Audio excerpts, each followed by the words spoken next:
Bonjour à tous, on se retrouve pour un nouvel événement. Aujourd'hui, le The 50 se dispute à Vincennes sur un parcours de 2700 mètres. On a affaire à des 8, 9 et 10 ans qui n'ont pas gagné 435 000 euros. Ils sont 16 à s'affronter. Et on a, semble-t-il, de bons points d'appui et des favoris qui devraient pouvoir jouer un bon rôle. Avant de démarrer et de vous donner mon choix en 6 pour ce The 50 et tous les paris associés, jeux simples, jumelés, trio, etc. Je vous rappelle que vous pouvez vous abonner à la chaîne YouTube de The Turf. Vous pouvez activer la cloche pour être informé dès que mon prono est posté. Et puis n'oubliez pas le jeu responsable, les mentions qui sont indiquées ici.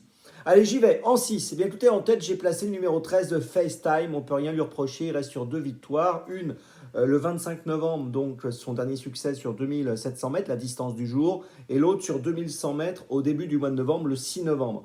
Il est associé à Mathieu Abrivard qui l'utilise parfaitement. Et il semble en mesure de remporter une troisième victoire. C'est un favori, donc logique. En deuxième position, j'ai placé le numéro 15, Falco d'Avaroche. Alors, il est très bien engagé dans cette course puisqu'il a gagné 428 370 euros et que la qualif est à 435 000, je vous l'ai dit. Donc, l'engagement est vraiment intéressant pour lui. Il vient d'échouer dans la finale du Grand National du Trot où il a fini 11e. Mais c'est vrai que ce jour-là, le niveau était nettement supérieur à celui d'aujourd'hui.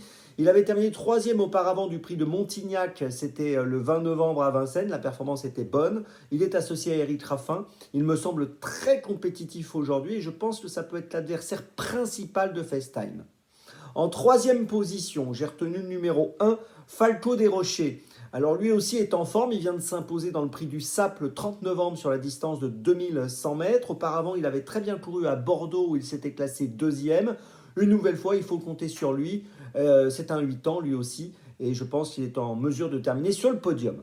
En quatrième position, j'ai retenu le numéro 3, Eurekavri. Alors là, en l'occurrence, c'est un 9 ans.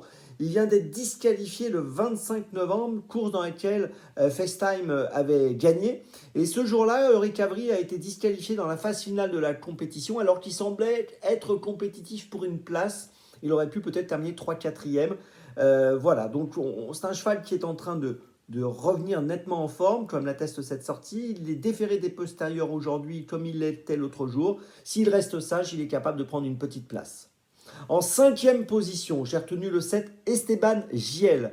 Alors, il vient de décevoir, 10e à Vincennes le 16 décembre, 9e du prix de Montignac, bon, c'était moyen, mais il faut se souvenir qu'auparavant, il avait terminé 4e du prix d'Arcachon derrière FaceTime. S'il court cette valeur, il doit terminer dans les 5. En sixième position, j'ai retenu le 12, Djembé d'Orgère. C'est un cheval âgé de 10 ans qui sera drivé par Jean-Michel Bazir aujourd'hui. Il reste sur une 4e place à Lyon. Si on prend ses 10 dernières courses, il a fini 6 fois dans les 5.